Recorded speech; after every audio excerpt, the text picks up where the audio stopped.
Hello and welcome to Stockholm, Sweden, where I'm talking this weekend at a series of events going around Europe and then right across the UK, Scotland, Wales. And it may be strange to begin a videocast from Sweden by mentioning something in America, current story, but actually the two are fundamentally connected for reasons I'll come to. The American Civil Liberties Union has always been, well, until recent times, an organization that was true to its name. It would stand up for the freedom of speech of people it disagreed with, because freedom of speech is freedom of speech and not the freedom to agree with someone else.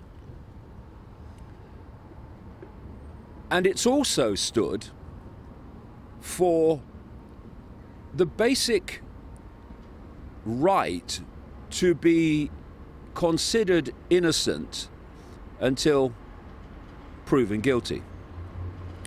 And the reason I raise this ACLU story is because they have just put out an advertisement on American television.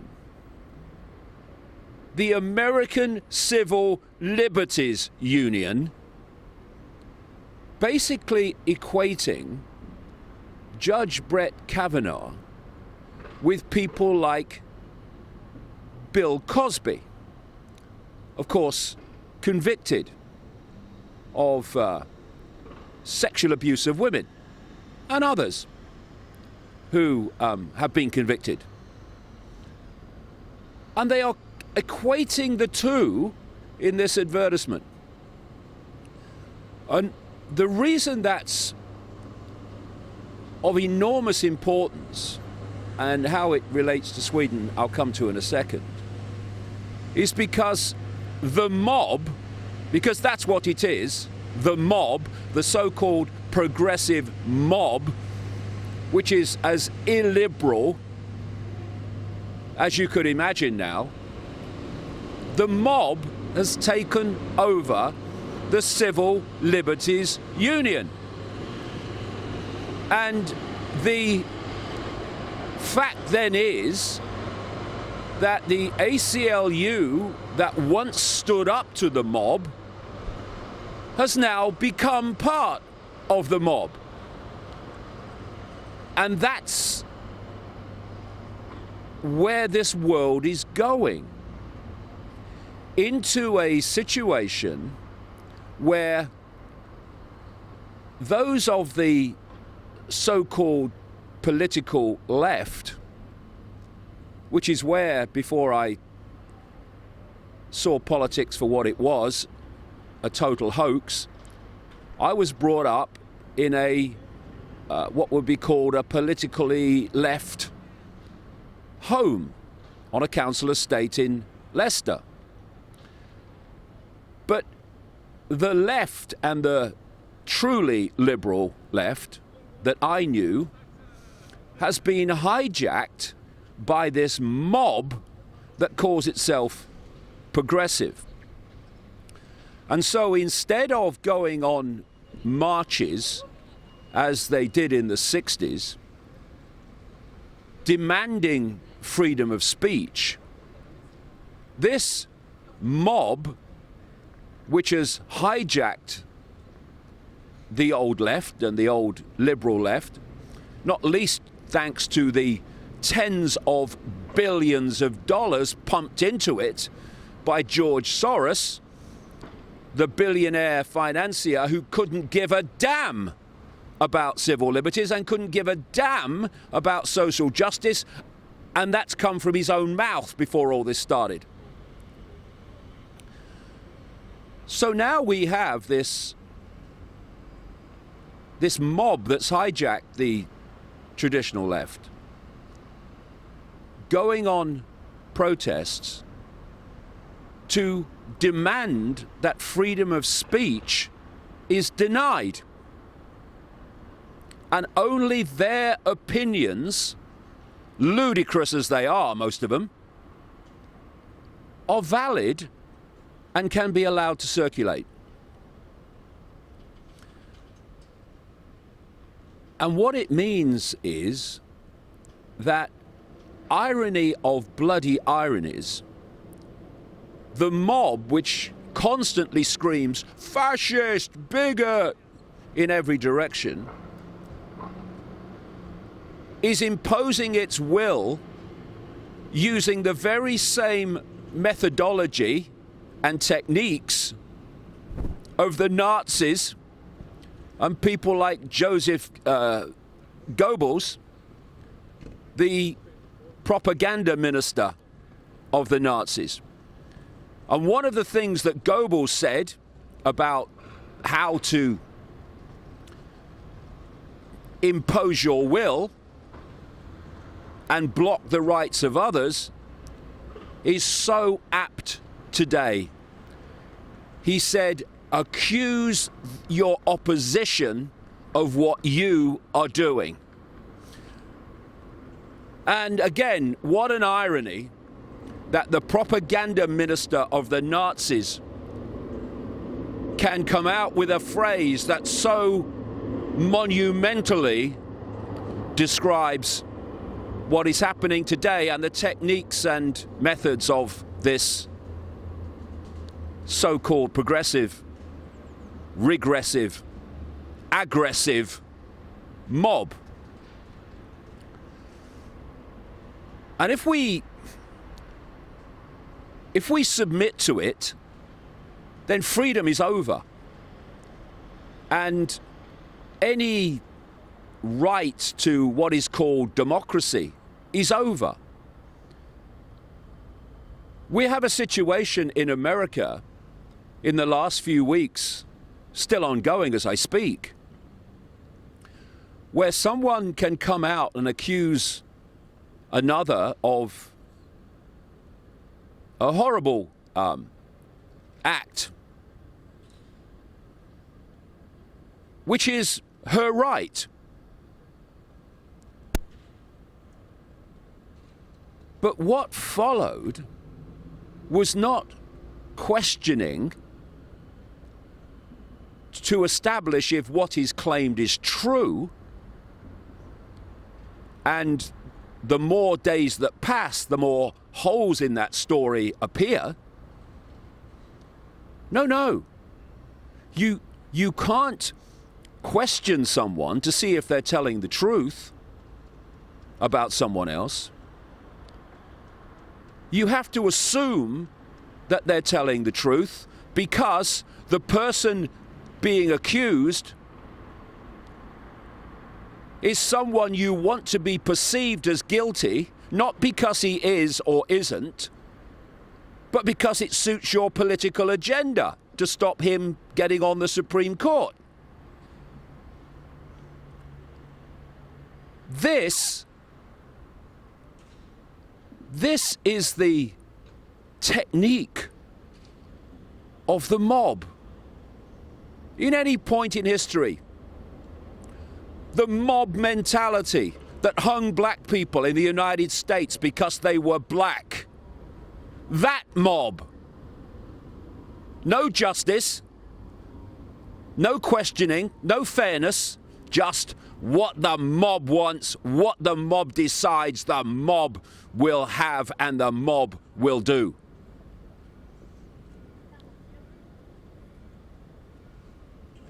Which brings us to Sweden.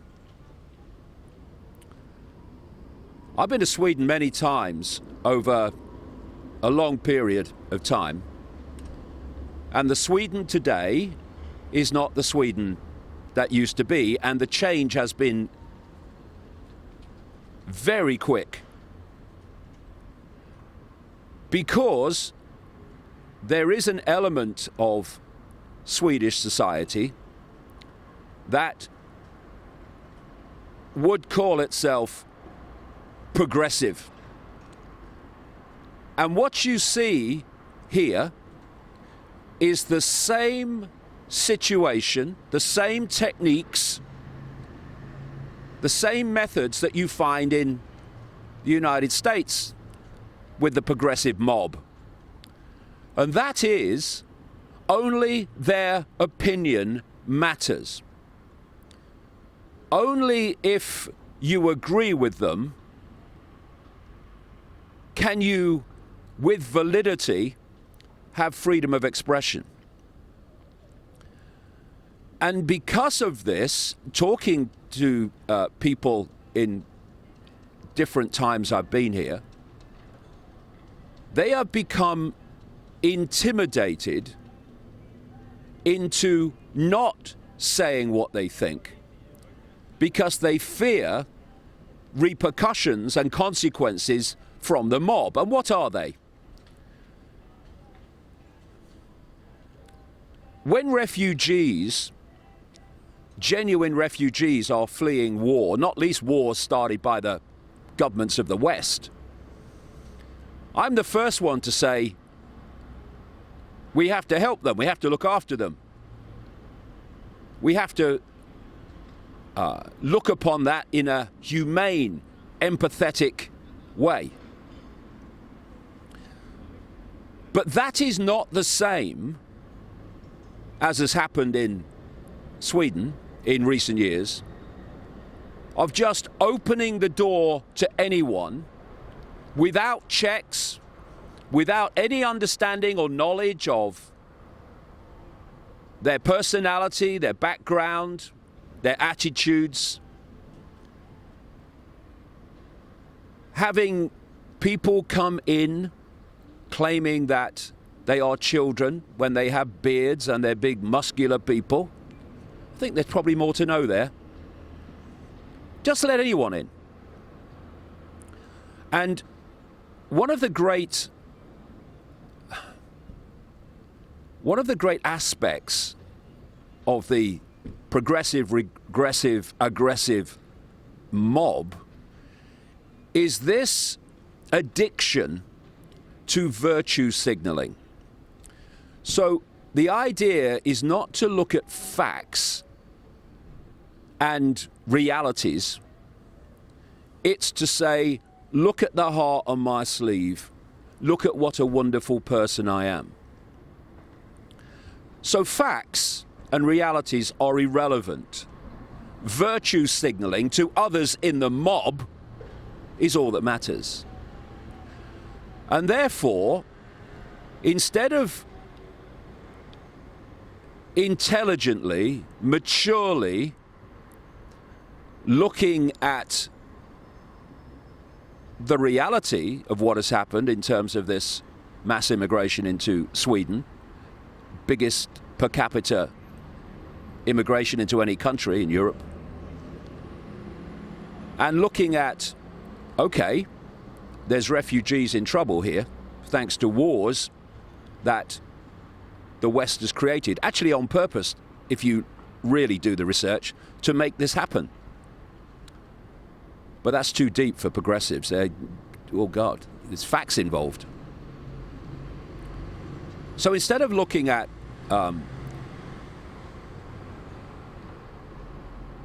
people who are genuinely fleeing war and saying, hey, cool, we need to help them,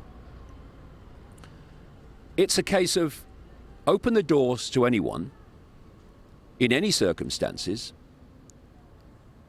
and anyone, and this is the point of the mob, anyone who is mature enough and intelligent enough to say, hey, what are the consequences for this of Swedish society? What are the consequences of this of the Swedish culture? What are the consequences of this of the Swedish economy, its social services?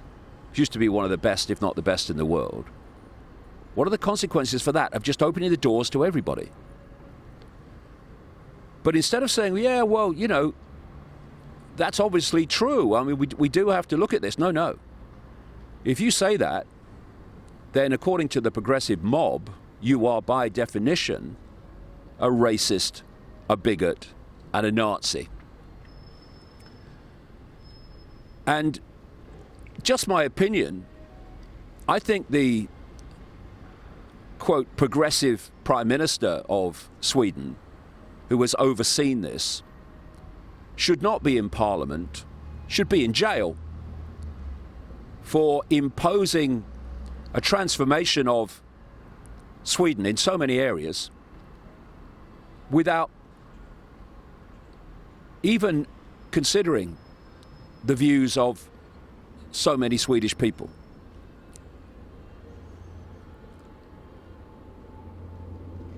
And we are now at a point where we either stand aside and allow the mob to rule, or we stand up and say, enough. We're not having this anymore. We're not being ruled by this fascistic mob any longer, in country after country after country, by the way. And you know, I've used the word irony a few times in this videocast, but I'll use it again. The irony of this mob complaining about the rise of the right and populist parties and governments in Europe. They clearly don't have mirrors in their house, because if they did, they would look at what's causing it. You see, it's very simple. If you impose your will upon a population and you allow that population to have no other opinion except yours without consequences of abuse, if you refuse to listen to the views and opinions and experiences and concerns of those people, and major parties are pretty much the same in that, so at an election you've got no choice, what is going to happen? Does anyone work that out? Others are going to come along eventually, and they're going to start saying and standing for opinions that up to that point have been silenced in a hail of abuse.